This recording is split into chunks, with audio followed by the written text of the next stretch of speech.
안녕하세요. 시온연구소입니다. 구독, 좋아요, 알림 설정도 함께 해주세요. 오늘은 2017년도 자료예요. 그런데 요즘에 다시 회자돼서 이게 돌아다니더라고요. 그래서 오늘 여러분들과 기사 하나를 가지고 초등학교 1학년, 초등학교 자녀를 두신 학부모님께 좀 도움될 만한 이야기를 나눠보도록 하겠습니다.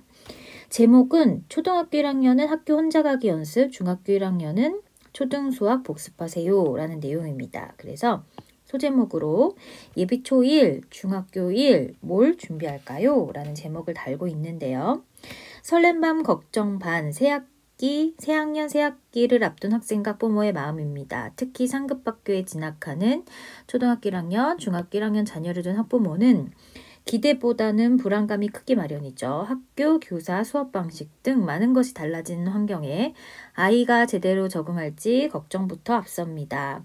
입학에 앞서 준비가 필요하다고 느끼지만 무엇을 어떻게 준비해야 하나 고민하는 분들이 많습니다. 예비초, 예비중1 자녀를 둔 학부모님들의 고민에 대한 전문가들의 조언을 모았습니다. 열공상담소라는 어떤 제목으로 모았나 봐요. 질문은 이겁니다. 올해 초등학교에 입학하는 아들을 둔 직장맘입니다. 입학시까지 아직 3주 정도 시간이 남았지만 걱정이 앞섭니다. 아이는 학교 다닐 준비가 아직 부족한 것 같아서요. 문장을 읽는 게 서툴러 한 글자씩 또박또박 발음할 때가 많고 복잡한 받침이 있는 단어는 받아쓰기도 제대로 못합니다. 수학도 간단한 두 자릿수 덧셈 뺄셈 문제를 풀게 하면 절반 이상 틀릴 때가 많습니다. 주변에서 곱셈 나눗셈 까지 익히고 학교에 들어간 아이, 영어를 원어민처럼 유창하게 할 줄 아는 아이들의 얘기를 들을 때마다 내 아이가 학교에서 제대로 적응할지 걱정이 됩니다. 공부를 너무 안 시킨 것 같다 후회도 되고요. 남은 기간 동안 준비할 수 있는 방법이 없을까요? 라는 질문에 대해서 답변으로 예비초1 자녀를 둔 학부모 대부분은 김씨처럼 자녀의 학업 능력이 부족하지 않을까 걱정합니다. 하지만 초1 때는 학업보다는 올바른 생활 습관을 길러주는 데 집중하는 게 중요합니다. 일단 학교 등교 시간에 맞춰 일어날 수 있도록 하세요. 정해진 기상 시간에 혼자 일어나는 연습을 시키는 것이 좋습니다. 초등학교의 등교 시간은 대개 오전 8시 30분으로 정해져 있습니다. 적어도 7시에서 7시 30분에 일어나 학교 갈 준비할 수 있도록 유도해야 됩니다.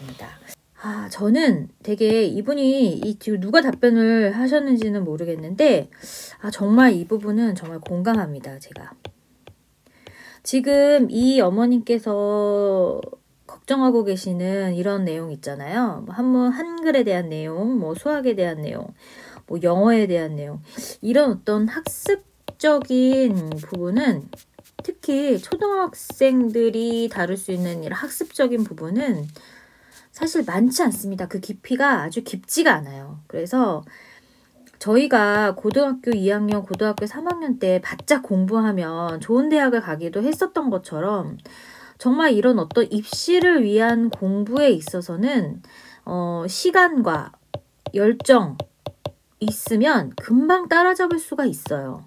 이거는 기술입니다. 그런데 우리가 초등학교 때 배워야 하는 것은 이런 기술이 아니라 습관이나 몸에 체화되는 어떤 그런 경험, 이런 것들을 쌓아야 되는 시기예요. 이런 것들이 없는 상태에서 이런 기술을 익히는 것은 정말로 로봇한테 어떤 데이터를 집어넣는 것과 같습니다. 근데 우리는 로봇이 아니잖아요. 사람이잖아요. 기본적으로 기능이라는 것에 집중할 필요가 있습니다. 아직은 기술에 집중할 그런 시기가 아니에요. 지금은 기능에 집중해야 되는 시기입니다. 그래서 초등학생 때는 이 기능에 집중해야 된다는 거, 다음 기사도 좀 읽어볼게요. 입학 전 학교 통학로를 아이와 함께 미리 다녀보는 것도 도움이 됩니다. 그리고 유치원 때까지 통학버스로 이동했던 아이들은 혼자 힘으로 등하교를 해야 한다는 사실에 겁을 먹기도 합니다. 아이와 함께 학교에서 집을 오가며 눈에 띄는 상점이나 특이한 건물을 활용해 길을 알려주는 식으로 등굣길을 친숙하게 만드는 게 좋습니다. 수업 시간에 딴짓하지 않고 앉아있는 훈련도 필요합니다. 초등학교 1학년 학생들은 40분 수업에 쉬는 시간 10분을 갖습니다. 처음에는 40분 동안 의자에 앉는 걸 어려워하는 학생도 많습니다. 하루에 한 번씩은 40분에서 1시간 정도 책상 앞에 앉아 독서 등에 집중하는 연습을 한다면 수업 적응에 도움이 됩니다. 자, 제가 아까 초등학생들은 기술이 아니라 뭐죠? 기능에 집중해야 된다고 했잖아요. 이 기능이 이런 겁니다. 이 기능이 습관, 네, 그쵸? 훈련, 네, 조금 이거는 복잡한 단어 같아요. 이 초등학생 친구들한테 쓰기에는. 그리고 경험이라고 했는데 이게 지금 이 훈련, 이게 바로 습관입니다. 아침에 일찍 일어나 학교 갈 어떤 준비를 하는 것도 습관이고 수업 시간에 딴짓하지 않고 앉아서 있는 훈련도 습관입니다.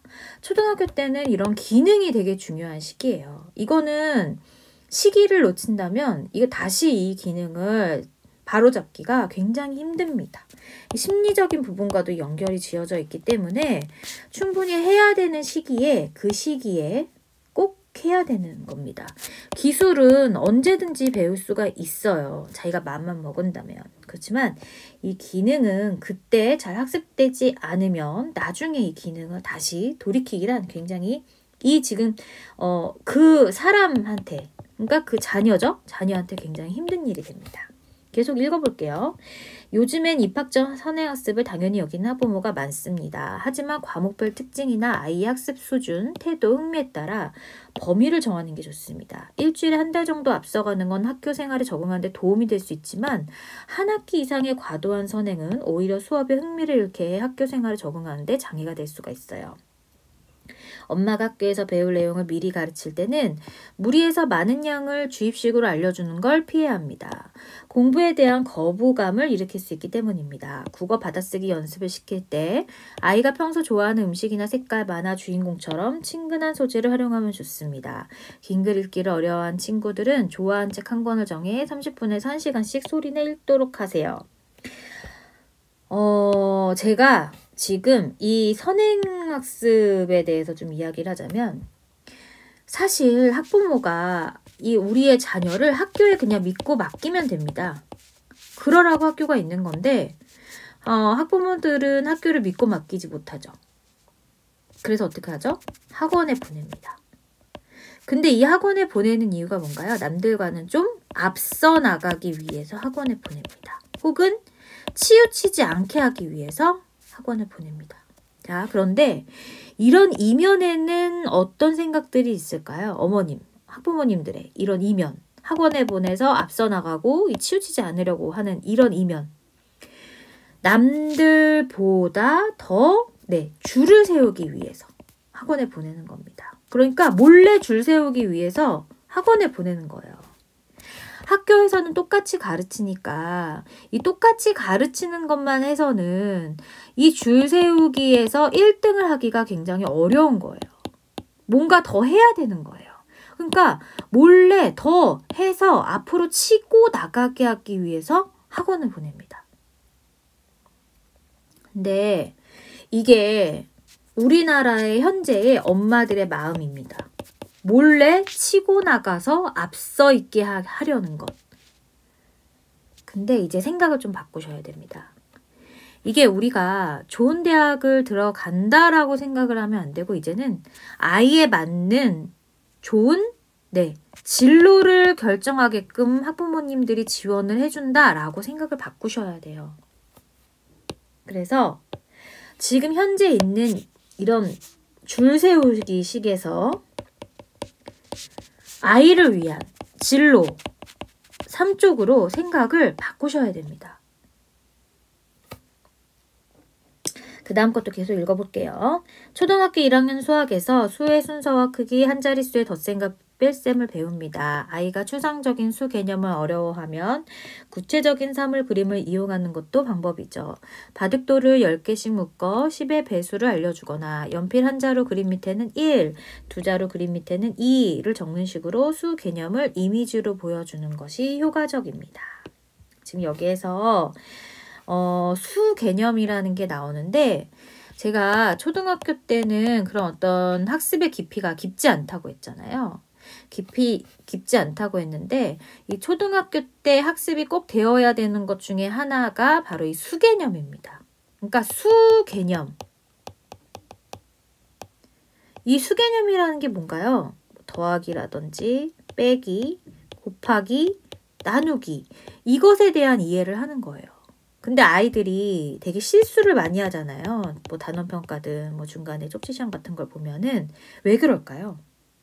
엄마는 집에서 그렇게 문제집을 많이 풀렸는데 내가 많이 틀려왔다라고 놀라시지만 사실 이 수개념이 정확하게 잡혀져 있지 않았기 때문입니다. 여기에서 보면 바둑돌을 10개씩 묶어 10의 배수를 알려주거나 이게 이미지로 보여주는 것이 효과적이라고 하지만 더 효과적인 것은 집에서 한번 이 묶음을 한번 해보는 겁니다. 직접. 사실 이미지로 보여주는 이런 활동은 학교에서 해요. 수학책에 이게 수록이 되어 있습니다. 그런데 집에서 좀 여유 있게 할 수 있는 것이 이런 거예요.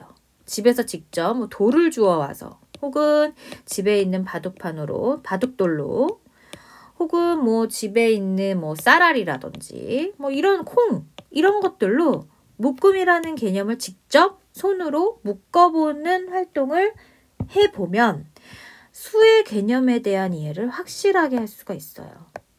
우리가 이런 거잖아요. 눈으로 볼 때는 다 이해되지만 직접 해보려고 하면 실수하고 틀리는 것처럼 똑같습니다. 그래서 손으로 이렇게 만지작 해보는 어떤 시간을 가져도 좋을 것 같아요. 계속 읽어보면 영어 과목은 3학년이 돼서야 정규과정으로 편성됩니다. 물론 영어 사교육 때문에 상당한 회화 능력을 갖춘 아이들도 많죠. 영어 실력을 키우기 위해 초등학교 1학년부터 굳이 사교육을 시킬 필요는 없지만 영어에 대한 두려움을 없애줄 필요가 있습니다. 우리가 초등학생 때 영어 학원을 되게 많이 보내는데 이 영어 학원에서 이제 문법을 가르치잖아요. 그리고 또 외우기도 하고. 근데 저는 사실 이 영어는 그냥 뭐 화상 영어라든지 이런 식으로 그냥 계속해서 대화를 함으로써 느는 게 영어 같아요. 그러니까 이런 문법 같은 이런 기술적인 측면은 회화가 되고 나서 조금씩 수정을 해도 문제가 없다. 저는 이렇게 생각해서 어떤 엄마는 뭐 회화 따로 문법 따로 이렇게 영어 학원을 보내는데 큰돈을 쓰기도 하는데 이럴 필요가 없다. 우리나라만 이렇게 난리다. 이런 생각을 좀 가지셨으면 좋겠습니다. 예, 새로운 이제 질문이죠. 전엄마비입니다. 첫째 딸에 대한 고민 때문에 열공상담소 문을 두드립니다. 아이는 자신의 일을 스스로 하는 성격이라 초등학교 6년 동안 크게 신경 쓸 일이 없었습니다. 교우관계도 좋고 공부도 곧잘 했습니다. 목표의식이 뚜렷한 아이는 벌써부터 전국 단위 자유형 사립고 중 한 곳에 진학한다는 꿈을 가지고 있습니다. 하지만 초등학교 때 아무리 좋은 점수를 받던 애들도 중학교 골라 헤매는 경우가 많다 들었습니다. 중학교에 적응하려면 어떤 준비가 있어야 하는지 궁금합니다. 굉장히 현실적인 입시를 이제 준비하고 있는 학부모죠. 왜냐면 이제 공부를 이 친구가 잘하니까 당연히 입시 준비를 하는 거죠. 입시 준비에 몰입하고 있는 학부모의 질문입니다. 과연 어떤 대답을 하셨는지 한번 볼까요? 중학교는 초등학교와 수업 방식이 많이 다릅니다. 과목별로 다른 교사가 수업을 진행하고 배우는 과목도 늘어납니다. 한 학기에 2번 중간 기말고사 시험을 통해 학생의 실력을 평가받을 기회도 생깁니다. 남은 기간을 활용해 학업 적응력을 키우려면 과목별 전략을 짜는 것이 중요합니다. 국어는 기본적으로 글을 읽고 이해하는 독해력이 무엇보다 필요합니다. 때문에 독서를 꾸준히 해야 합니다. 초등학교 시절에는 그저 다양한 책을 읽는 데 만족했다면 중학교 때부터는 독서 활동의 질에도 신경을 써야 합니다. 책을 읽고 나눠 줄거리를 요약하거나 독후감을 쓰는 습관을 기르는 것도 도움이 됩니다. 중학교 때부터 글쓰기 같은 수행평가가 본격적으로 이루어지거든요. 서술형 시험에서 좋은 점수를 받으려면 자신의 생각을 논리적으로 표현하는 훈련이 필요합니다. 이 선생님의 그 답변에 굉장히 공감을 하는데 어떤 부분을 공감하냐면 독서를 꾸준히 해야 된다라는 이 점에 되게 공감합니다. 그리고 초등학교 때는 정말로 자기가 원하는 그런 다양한 책을 재미있게 읽는데 만족했다면 중학교 때부터는 그쵸? 독서 내용에 대한 질도 중요하겠죠. 뭐 인문학에 관련된 내용이라든지 네, 소설도 좋습니다. 이런 내용에 대해서 그냥 한 번만 보고 아 그런 내용이구나 쉽게 이해하기 되게 어렵잖아요. 그래서 두세 번 반복하면서 이런 어떤 조금 이제 깊이 있는 책들에 대한 경험이 꾸준하게 있어야 모든 것의 그 모든 학습의 근원이 바로 이 글입니다. 언어, 글, 언어, 독해력 이런 거예요. 그래서 꾸준하게 이렇게 갖는 것 되게 중요하다 보겠습니다. 수학은 중학생이 어려워하는 과목 중 하나입니다. 초등학교에서 다루지 않았던 정수, 유리수, 무리수, 실수 등의 수의 개념이 확장됩니다. 또 수학 기호나 문자 사용도 많아져서 수학을 어렵게 느끼고 흥미를 잃는 학생도 많습니다. 중학교에서 수학의 발목을 잡히지 않으려면 기본 개념을 완벽히 익혀야 합니다. 중학교 입학에 앞서 초등학교 6학년 때 배웠던 단원 중에 어려웠던 부분을 복습하는 것도 방법입니다. 여기 보세요. 수학 때는 학습의 깊이가 초등학교 때는 학습의 깊이가 깊지 않다고 했잖아요. 그래서 수학에서 뭐가 가장 중요하다고 했어요? 수개념이 가장 중요하다고 했습니다. 초등학교 단원에서 나오는 수개념을 정확하게 이해하면 중학교 가서도 절대 어렵지만 흔들리지 않습니다. 그래서 개념이 제대로 잡히지 않은 상태에서 문제를 많이 풀어도 제대로 된 실력을 갖추기 어렵다. 정확하게 나오죠? 네. 수학은 기초를 바탕으로 개념을 확장해 나가는 특성이 있어 기초를 튼튼히 하는 게 무엇보다 중요합니다. 그래서 굉장히 중요한 말이기 때문에 오래된 기사인데도 지금 요즘에 회자가 되고 있는 것 같습니다. 굉장히 중요한 말들이 오늘 많이 나왔어요. 학교별로 1학년 1학기부터 2학년 1학기 사이 한 개 학기를 선택해 운영하니 자녀가 진학할 학교의 자유학기제 운영 시기를 미리 파악할 필요가 있습니다. 올해부터 학교 홈페이지 학교 알림이 사이트에서 각 학교의 자유학기제 운영 현황을 확인할 수 있습니다. 라고 되어 있네요. 굉장히 좋은 기사였던 것 같습니다. 네, 이 기자님도 교육에 대해서 좀 관심이 많은 그런 분이었던 것 같고요. 그래서 오늘 이제 시온연구소는 이런 초등 예비 초1, 그 다음에 예비 중1 학교 친구들을 위한 이 질문 두 가지. 하나는 입시에 관한 질문, 하나는 초등학교 학습에 관련된 질문에 대해서 이야기를 했는데요.